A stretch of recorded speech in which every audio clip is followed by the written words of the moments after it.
귀한 찬양 감사합니다. 사람들은 세계에 있어서 4대 종교라 이렇게 얘기하면 아마 기독교, 이슬람교, 힌두교, 그리고 불교 이렇게 얘기할 겁니다. 아마 4대 종교라고 얘기하는 것은 그 종교를 믿는 사람들의 숫자를 가리켜서 아마 얘기하지 않을까 생각이 되는데, 정확한 근거인지는 모르지만 제가 인터넷으로 조사해 보니까 지금 세계에 현존하는 사람들이 예수를, 기독교를 믿는 캐톨릭과 더불어 우리 기독교 신자들이 약 한 25억 정도가 우리가 기독교를 믿고요. 그다음에 18억 정도가 우리 이슬람을 추종하고, 그다음에 11억 명 정도가 우리 힌두교를 믿고, 불교 인구가 약 한 5억 정도가 된다고 그래요. 우리나라 입장에서 본다면 불교 인구가 더 많은데 왜 그런가 그럴지 모르지만 전 세계적으로 본다고 한다면 기독교 인구가 25억이나 되기 때문에 가장 많이 있다, 이렇게 우리가 볼 수가 있습니다. 그러나 기독교에서는 기독교를 단순히 종교라, 4대 종교 중에 하나다라고 얘기하는 것을 별로 좋아하지를 않습니다. 그래서 기독교는 기독교가 종교라고 하는 말보다는 복음이라고 이렇게 지칭하기를 더 좋아합니다. 우리가 복음이라고 하는 것은 문자 그대로 좋은 소식, 기쁜 소식을 얘기하는 것이죠. 우리가 종교라 그렇게 말할 때는 우리가 단순히 어떤 사실에 입각하여 신념이나 그리고 행령 강령에 대한 믿음이다, 이렇게 얘기할 수 있을 것이고, 그러나 이제 복음이다라고 얘기한다면 이것은 단순한 사실보다는 초월적이면서도 신비적인 사실에 대한 믿음이며 은혜이다, 이렇게 말할 수 있을 것입니다. 그러면 무엇을 가리켜서 우리가 복음이라 이렇게 얘기하느냐, 이렇게 우리가 얘기하잖아요. 복음. 그런데 도대체 복음이라는 게 뭐냐라고 묻는다면 그것은 예수 그리스도의 탄생과 그리고 십자가, 부활, 그리고 아직 이루어지진 않았지만 장차 오실 그 재림의 사건을 가리켜서 우리가 복음이다, 이렇게 얘기를 하죠. 이 모든 것들이 다 사실은 신비적이고 초월적이며 초자연적인 것이지요. 그러다 보니까 당연히 이것은 비이성적일 수 있고 비합리적일 수 있고 비과학적일 수 있습니다. 그래서 이 복음을 십자가나 예수의 탄생이나 부활이나 재림은 가리킨다고 해서 되어지는 게 아니고, 배운다고 해서 알아지는 게 아니고, 또 내가 연구한다고 해서 터득되어 가지고 믿어지는 것은 절대로 아닙니다. 이것은 전적으로 하나님의 은혜, 성령의 역사가 개입할 때만이 우리가 그것이 진정한 복음이고 그 사실을 우리가 믿게 되는 것이죠. 오늘 여러분들이 이 자리에 참여 나오면서 예수 그리스도의 탄생과 예수 그리스도의 십자가와 예수 그리스도의 부활과 그리고 우리가 장차 오실 예수 그리스도의 재림을 기대하고 우리가 바라면서 믿고 사모하는 자리라고 한다면, 여러분들에게 이미 여러분들은 성령의 사람들이고 하나님의 은혜가 여러분들에게 임할 줄로 믿습니다. 그렇다면 이 지구상에 존재하고 있는 약 250억 정도의 기독교인 중에서 예수 그리스도의 탄생과 예수 그리스도의 십자가의 사건, 그리고 예수 그리스도의 부활과 그리고 장차 심판자로 오실 예수 그리스도의 재림을 믿는 사람들, 진짜 믿는 사람들은 이 25억 명 가운데서 과연 몇 명이나 될까? 그렇다고 한다면 복음을 모르거나 복음을 뺀 신앙을 우리가 가지고 있다고 한다면 역시 그분들도 우리는 복음의 사람이라기보다는 아직은 종교인에 머물러 있지 않을까라고 우리가 얘기할 수 있을 것입니다. 그러니까 기독교에서 이 복음을 빼면 그건 종교인과 똑같은 신앙생활을 하지만, 교회 생활을 하지만 종교 생활을 하는, 신앙생활을 한다고 말하기보다는 종교 생활을 한다. 물론 그것이 기독교인 가치의 눈으로 볼 때 그래요. 일반적으로 보는 건 아니고 기독교인의 가치로 본다면 우리가 그렇게 종교인, 종교 생활을 하고 있는 건 아닌가.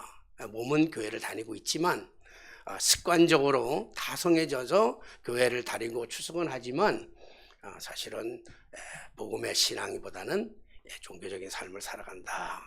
이렇게 봐도 과언이 아닐 것입니다. 이런 관점에서 보면 예수의 십자가의 사건은 단순히 죄인 한 사람의 사형 집행의 틀이 아니라 인간을 구원하시고 자신의 아들을 내어주신 하나님의 사랑이다. 이렇게 우리가 십자가를 정의할 수 있을 것입니다. 그러므로 십자가는 죽음으로 끝나는 사건이 아니라 영생으로 들어가는 길목, 첫걸음이다. 이렇게 우리가 믿게 될 것입니다. 그러므로 이 시간 성령의 임재와 더불어 하나님의 정말 불쌍히 여기시는 가없으신 은혜가 오늘 저와 여러분들에게 이 시간에 우리 가운데 임재하게 되시기를 주님의 이름으로 축원합니다. 오늘 우리가 읽은 이 본문의 말씀, 이 이야기는 공교롭게도 사복음서에 다 기록되어 있습니다. 마태, 마가, 누가, 요한복음, 마태복음 오늘 읽었던 27장 57절로 61절 말씀과 그리고 마가복음 15장 42절에서 47절에 그리고 누가복음 23장에서 23장 50절에서 56절에 그리고 요한복음에서는 요한복음 19장 38절로 43절에 이 말씀이 동일하게 사복음서에 동일하게 기록되어 있는 사건입니다. 사실 사복음서에 다 기록되어 있는 것이 많지는 않아요. 그러니까 이 사건이야말로 아주 특별한 사건이다. 이렇게 우리가 얘기할 수 있는데 이 아주 특별한 이 사건 속에서 우리가 특이한 점은 하나 발견할 수 있는데 이 놀랍고도 특별하고 정말 굉장하고 대단한 이 사건을 마태, 마가, 누가, 요한은 동일하게 기록하고 있는데 마태, 마가, 누가복음에 다 나와 있단 말이에요. 마태, 마가, 누가, 요한이 다 기록을 하면서도 참 아이러니하게도 참 특이한 게 뭐냐면 오늘 이 이야기가 다른 데는 절대 나와 있질 않아요. 그러니까 이 짧은 구절 속에 마태도 짧은 이 구절 속에 마가도 누가도 요한도 짧은 구절 속에 한 편만 소개했지 그 이후에도 그 이전에도 아리마대 요셉이라고 하는 사람의 이름이 한 번도 등장한 적이 없어요.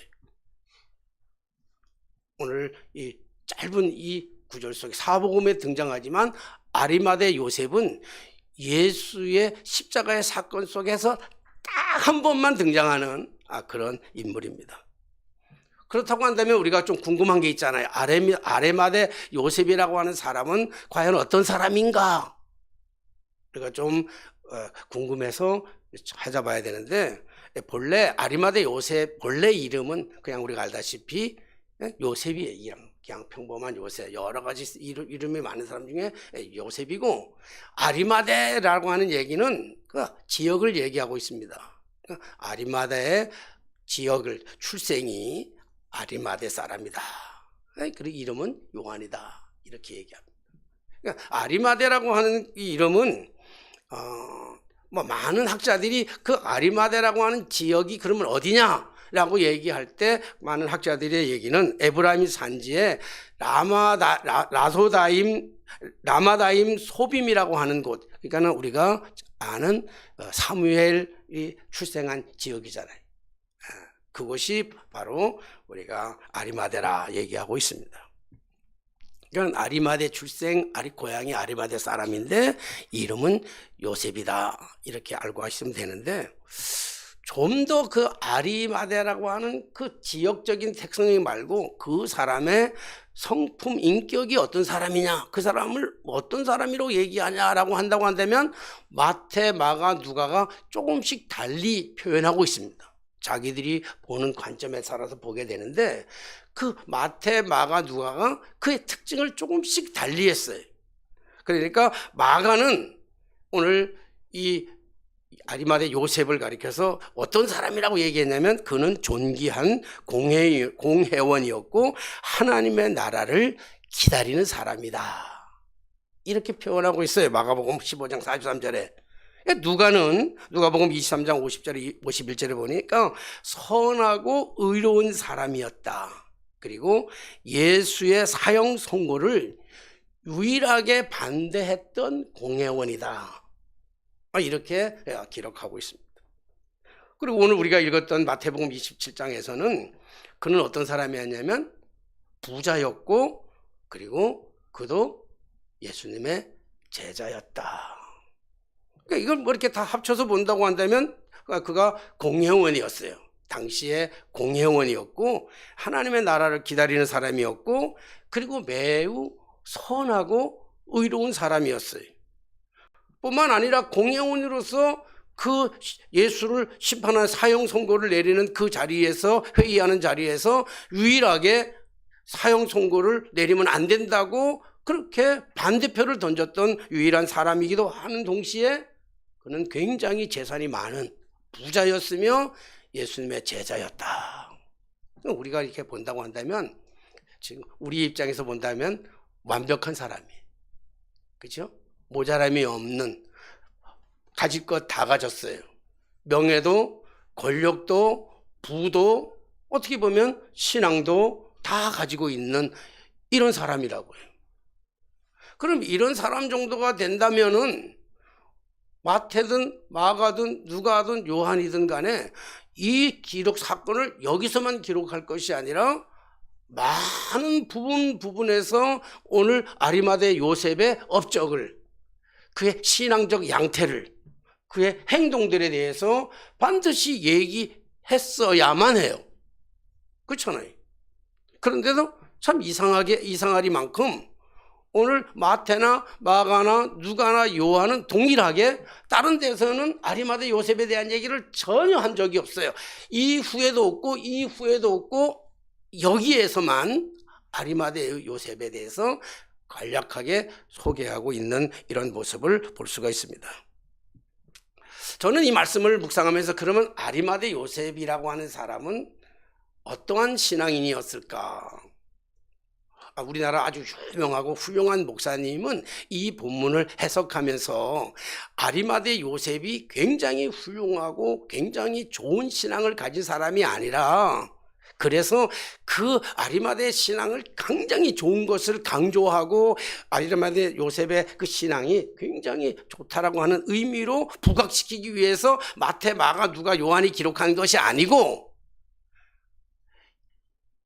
이런 사람보다도 훨씬 더 못한 제자들을 향해서 비아냥거리면서 썼다, 이렇게 얘기하는 사람도 있습니다.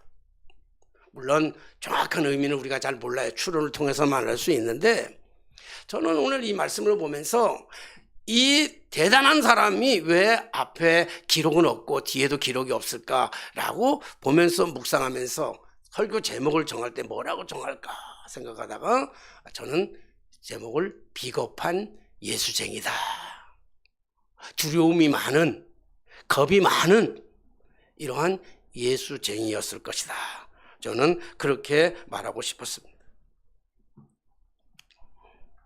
이런 정말 이 비겁한, 왜냐하면 드러내서 내가 예수 믿는 사람입니다, 예수님 당시에 자기가 다니면서 내가 예수 믿는 사람입니다 라고 하는 것을 자신 있게 드러내지를 못했어요. 어디 가서, 술자리에 가서든지 어떤 직장에 가서라든지 군대 가서라든지 고참들이 술을 먹으라니까 나는 예수 믿는 사람입니다, 그래서 나는 술을 마실 수가 없습니다, 이렇게 당당하게 얘기할 수가 없는 거예요. 직장에 가서도 주일날 직장에서 일을 해야 된다고 그러니까 나는 예수 믿는 사람이기 때문에 주일날 직장에 나올 수가 없습니다. 나는 주일이기 때문에 교회 나가야 됩니다. 라고 이렇게 자신 있게 당당하게 그렇게 얘기하면 군대에서 고참한테 얻어 터질까 봐, 그렇게 얘기하면 직장에서 잘릴까 봐, 그렇게 자기를 드러내놓고 예수를 믿었던 사람이 아니었다는 거예요. 그러니까 그의 행적이 아무것도 없어요. 그러니까 당연히 이런 예수 믿는 사람들을 가리켜서 비겁한 예수쟁이가 아닐까.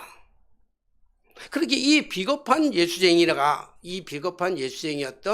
아리마대 요셉이라는 사람이 지금 예수님의 죽음 앞에서, 시체 앞에서 지금 빌라도라고 하는 사람한테 찾아가가지고, 사형 집행관한 빌라도에게 찾아가서 지금 예수의 시체를 달라라고 얘기하고 있습니다. 그리고 그 예수의 시체를 가져다가 씻은 후에 새 세마포를 입혀가지고, 그리고 자기의 무덤, 자기가 죽으면 장차 들어갈 미리 예배해 놓은 자기의 그 값비싼 무덤에 예수를 안장시켰습니다. 이 일이 얼마나 무모하고 이 일이 얼마나 어리석은 일이며 얼마나 이런 정말 형편없는 행동인지를 우리가 안다면 절대로 이런 행동을 할 수 없고 해서도 안 됩니다. 당시 상황에서 본다면 모든 어린아이들까지, 삼척 동자들까지도 이게 얼마나 무모한 일이고 얼마나 어리석은 일이라고 하는 사실에 대해서는 싹 다 알아요. 왜요? 십자가의 사건은, 십자가는 그 당시에 가장 잔악한 형틀이었습니다. 그리고 모든 군중들은 다 예수를 십자가에 못 박으라고 얘기했습니다. 그렇기 때문에 공회원으로서의 지위가 박탈될 수 있습니다. 예수를 십자가에 죽었는데 예수를 아직도 지지한다라고 하는 것은 공회원의 자격에서 박탈될 수 있는 것이죠. 예수의 사형은 그냥 이루어진 것이 아니라, 마구다지로 이루어진 것이 아니라 공의회에서 이게 결의된 사항입니다. 죄명이 뭡니까? 이거는 백성들을 선동하는 선동죄도 있지만요, 신성모독죄였습니다. 죄인 중에 가장 극한 죄인이었습니다. 그런데 이런 죄인을 드러내놓고, 여러분 사형을 반대하는 것도 어려웠지만 이런 죄인의 시신을 수습한다고 하는 것도 드러내놓고 지지하는 것은 공회를 부정하는 행위가 될 수 있어요. 자기의 가장 좋은 직장을 잃어버릴 수도 있단 말이에요. 이것이 얼마나, 예수님의 십자가의 사건이 얼마나 무서웠으면 제자들은 그 시간 다 뿔뿔이 다 흩어져 도망갔어요. 다 숨어버렸어요. 그렇게 믿음이 좋다고 얘기했던 제자들조차도 지금 예수의 시신을 수습할 엄두를 내지를 못하고 있는 거예요. 그런데 어떻게 이 아리마대 요셉은 공회원으로서 이 일을 할 수 있겠습니까? 불가능한 일이죠.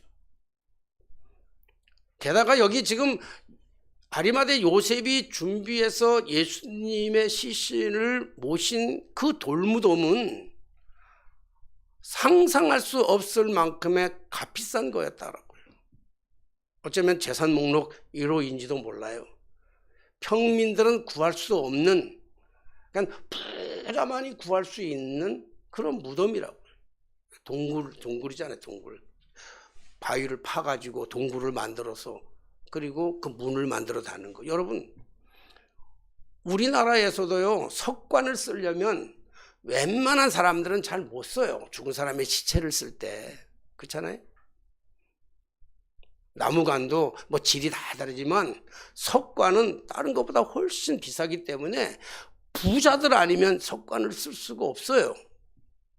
근데 여기서 지금 얘기하는 이 아리마대 요셉이 가지고 있던 이 무덤은 일반 사람들이 살 수 없는, 아주 부자만이 살 수 있는 그러한 무덤이었어요.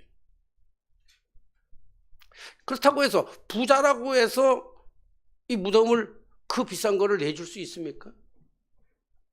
부자는 더 안 내줘요. 저 부자들 많이 만나보는데 부자들이 밥 사는 걸 거의 본 적이 없어요. 친구들을 만나도 부자들이 더 안 써요. 부자들이 늘 피해가는 방법만 따지지. 그래서 부자 됐다 그래요. 안 쓰니까 부자 됐다 그러죠. 헌금도 부자들이 하는 게 아니에요. 헌금 많이 하는 사람 보면 부자가 많이 할 것 같은데 아니에요. 믿음이 좋은 사람들이 헌금을 많이 하는 거예요.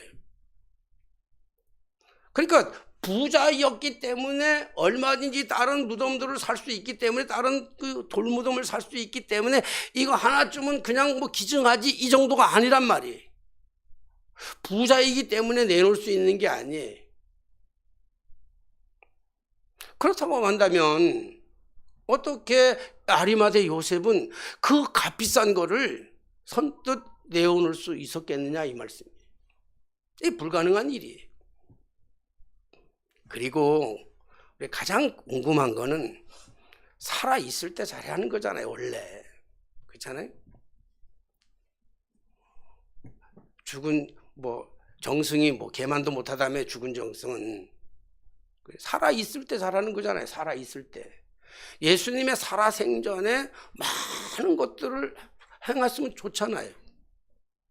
근데 오늘 성경에서 보고 마태, 마가, 누가가 동일하게, 요한이 동일하게 기록한 것은 예수님의 살아생전에 따라다니면서 예수님의 어떤 업적에 대해서, 경제적인 것에 대해서 도와준 게 아무것도 없단 말이에요. 하나도 없잖아요. 기록이 없어요.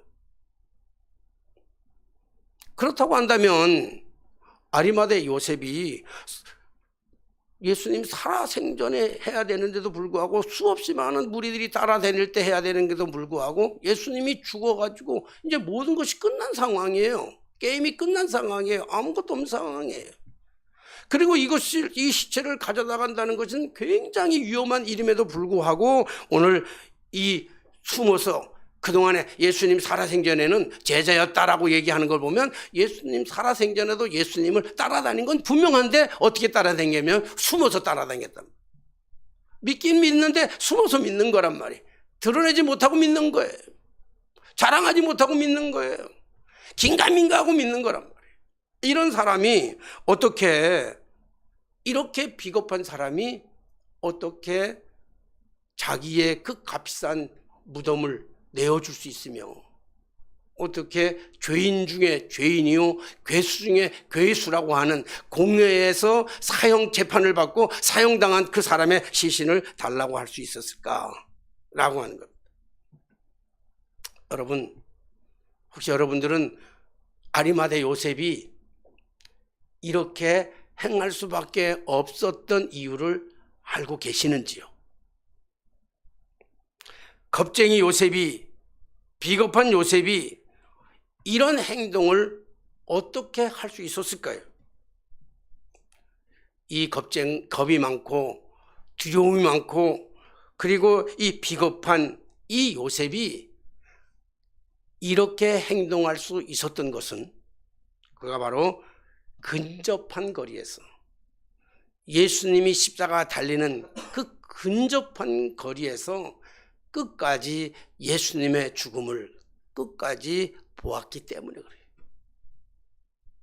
제자들은 다 뿔뿔이 흩어졌지만, 다 도망갔지만, 비록 긴가민가했던 아리마대 요셉은 예수님이 마지막 운명하는 그 순간까지 그 십자가 위에, 십자가 아래서 주님을 바라보고 느꼈기 때문에 그렇습니다.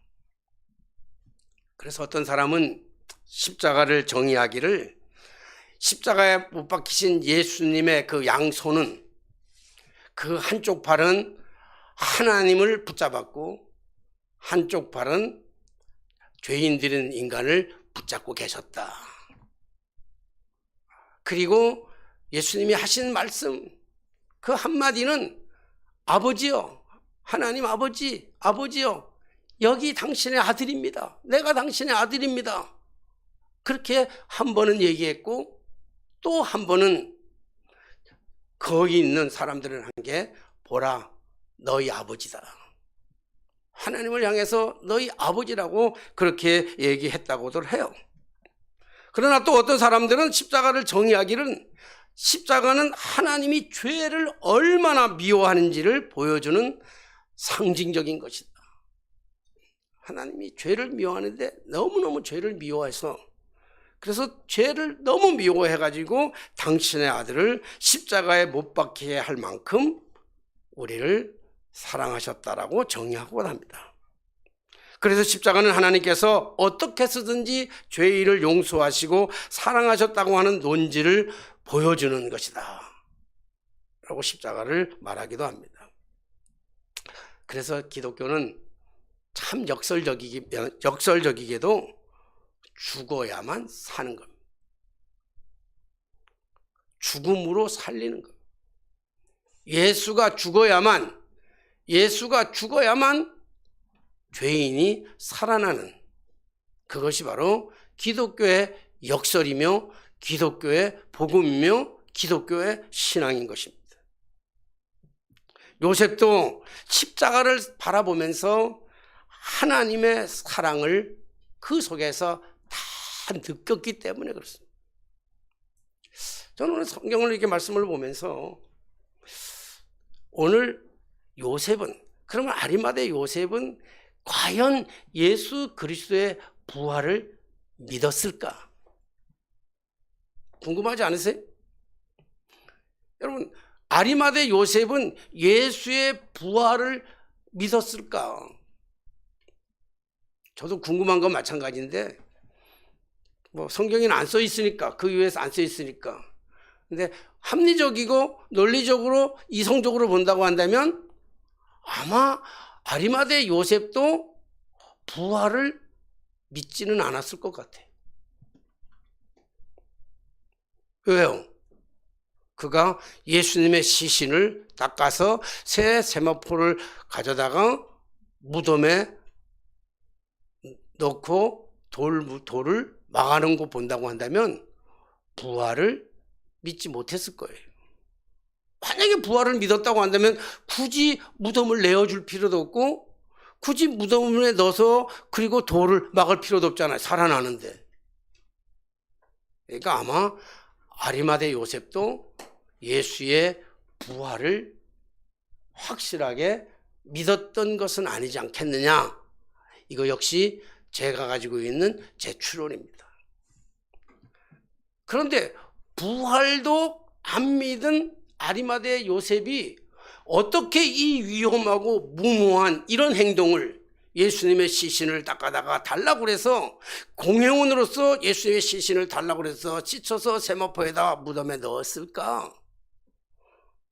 라고 본다고 한다면 아무리 생각해도, 느낄 수는 있지만 아무리 생각해도 본인의 의지를 가지고는 가능하지 않다. 그러면 뭘까? 아까도 말씀드렸잖아요. 기독교적인 시작은, 기독교의 복음은 가르쳐서 되어지는 게 아니에요. 아무리 가르쳐줘도 안 믿습니다. 아무리 배우려고 몸부림쳐도 안 믿어지는 것이 복음입니다. 왜냐? 비이성적이고 비과학적이고 비상식적이고 비합리적이기 때문에 그래요. 이 비이성적이고 비합리적이고 비상식적이고 비교육적인 이것을 아무리 가르친다고 해서 이게 이해가 되겠습니까? 아무리 배운다고 해서 이해가 되겠습니까? 오늘 아리마대 요셉에게 아무리 가르쳐주고 아무리 이해시켜주고 십자가의 사건을 아무리 바라본다고 해서 이해가 되겠습니까? 무엇이 오늘 이 아리마대 요셉을 이렇게 다른 사람으로 바꾸어 놨을까? 우리는 표현할 길이 없는데 한 가지 추론한다면 분명한 것은 성령의 역사였다라고 봅니다. 성령의 기름 부으심이었다고 합니다. 성령께서 그 일을 하셨다라고 얘기합니다.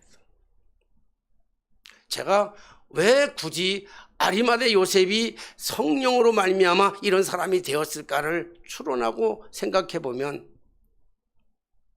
비유를 든다, 굳이 비유를 든다면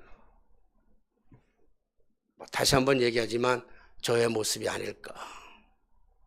제가 목회자가 되고 제가 여기까지 오게 되고 제가 이 자리에 선 것은 그 어느 하나 내 의지와 내 노력으로 된 것이 없다라고 솔직하게 여러분들에게 고백하고 싶습니다.